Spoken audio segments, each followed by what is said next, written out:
The two NBA stars have led their teams with dynamic scoring and playmaking. But they have alienated their teams with their selfishness and attitude. The two NBA stars have shown they can help their team win with clutch shots and occasionally with defense. But they also have deserted their teams when they have needed them the most. So how can James Harden and Kyrie Irving coexist on the Brooklyn Nets when they have consistently allowed their negative habits to overshadow their all-star talent? Nets coach Steve Nash did not say much on those dynamics or anything else involving the Harden trade because it wasn't official. Neither did Nets star Kevin Durant, whose perspective matters for numerous reasons. He has become the Nets' top scorer and leader. He has remained close friends with Irving. He knows what makes Harden tick after playing together in Oklahoma City, 2009-12, before Harden left for the Rockets for more money and a bigger role. Through 2 NBA titles and 2 Finals MVP awards out of 3 Finals appearances with the Golden State Warriors, Durant mastered how to complement his all-star teammates, Stephen Curry, Klay Thompson, Draymond Green, while still remaining one of the league's top players. Though Durant described his time with Harden in Oklahoma City as fun, I cannot see how the Harden-Irving pairing will be.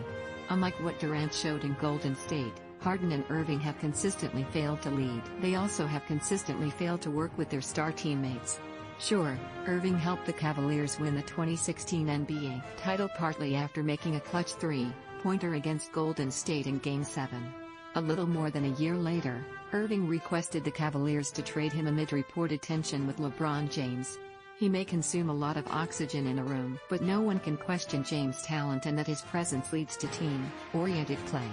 Then, Irving wore out his welcome in Boston by alienating his younger, blossoming teammates. After missing 62 games last season in Brooklyn amid season-ending surgery to his right shoulder, Irving could not establish himself last season. This season, Irving showed promising signs with his play and chemistry with Durant before missing the past 5 games because of undisclosed personal reasons. The NBA has also investigated video that shows Irving violating the league's protocols by attending his sister's birthday without wearing a mask. "I haven't had an opportunity to know any new details about Kyrie's situation," Nash said. "I'll just rely on the front office to learn more as we go. They're the ones that I think are going to do the messaging on that front." Sure, Harden thrived with Durant in Oklahoma City, but he hadn't fully blossomed into a star yet. Sure, Harden recorded 3 NBA scoring titles while leading the Rockets to 3 Western Conference Finals out of 7 playoff appearances. Sure, Dwight Howard's immaturity played a larger role in their dissolved partnership, 2013-16. Sure, the Rockets might have won an NBA title if not for Chris Paul's hamstring injury in Game 5 of the 2018 Western Conference Finals against Golden State. Sure, Harden and Russell Westbrook showed decent chemistry during their lone season last year. Still, Harden bears responsibility for the Rockets' Game 7 collapse against Golden State in 2018 that coincided with Houston missing 27 consecutive three-pointers. Harden deserves scrutiny that both Paul and Westbrook took issue with both his high usage rate and his work habits. Though Harden had right to feel frustrated with the Rockets' direction amid departures by an accomplished head coach, Mike D'Antoni, and general manager, Daryl Morey, he had no right to disrespect his teammates and break the safety protocols so openly. The Harden disrespect started way before his approach to training camp, showing up the way he did, his antics off the court. Rockets center DeMarcus Cousins said before Houston traded Harden, "It's completely unfair to the rest of the guys in the locker room."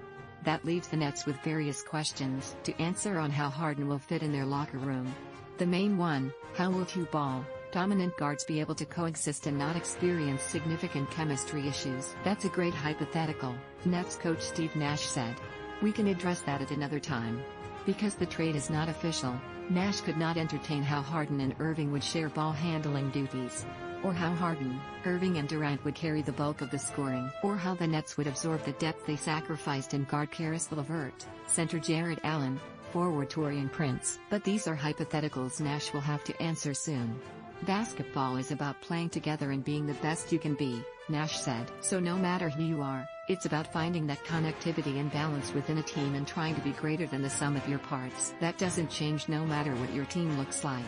To be clear, my skepticism about the Harden-Irving pairing does not necessarily have much to do with the Nets themselves.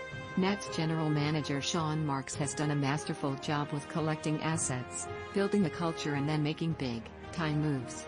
In today's NBA, such moves are made after knowing directly or indirectly how the team would feel about it. The Nets could still win an NBA title or at a high level despite any tension between Irving and Harden. Besides, Irving or Harden could become the replacement for the other should Marks find it necessary to trade one of them later. Just as he did during his 19-year Hall of Fame playing career, Nash knows how to inspire people around him and cement a team-oriented culture. Just as he did during his 4 years in Houston, D'Antoni knows how to elevate Harden's game as a Nets assistant coach. Just as he did during his 3 years in Golden State, Durant knows how to fit in with other all-stars while still remaining one of the league's best scorers.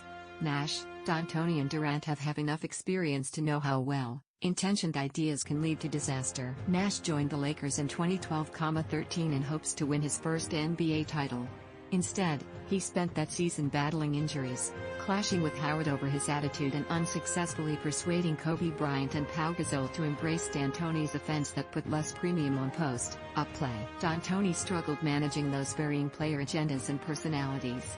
Though he coached the Rockets to plenty of success, he also saw up close the tension that Harden had with Paul and Westbrook. Durant spent most of his time winning in Golden State, but he also experienced the occasional tension over the team's offense, his pending free agency and Draymond Green's personality. Expect the experience with Harden and Irving to become much more difficult. Unlike Curry, Thompson, and Green, neither Harden nor Irving has consistently shown their willingness to buy into a team concept. They mostly look for their own and only occasionally defer to others. They have shown decent defensive effort in big and small moments, but those times only happen sporadically. And they already have shown troubling signs this season that they don't take the safety protocols as seriously as they should. The result: Harden and Irving might help the Nets win some games and score a lot of points, but their pairing will disrupt the team's culture and championship hopes. Both players have proven they can do wonders with the basketball. They have not shown enough evidence, however, that they can avoid spending their energy fighting over it. Follow USA Today NBA writer Mark Medina on Twitter, Facebook, and Instagram.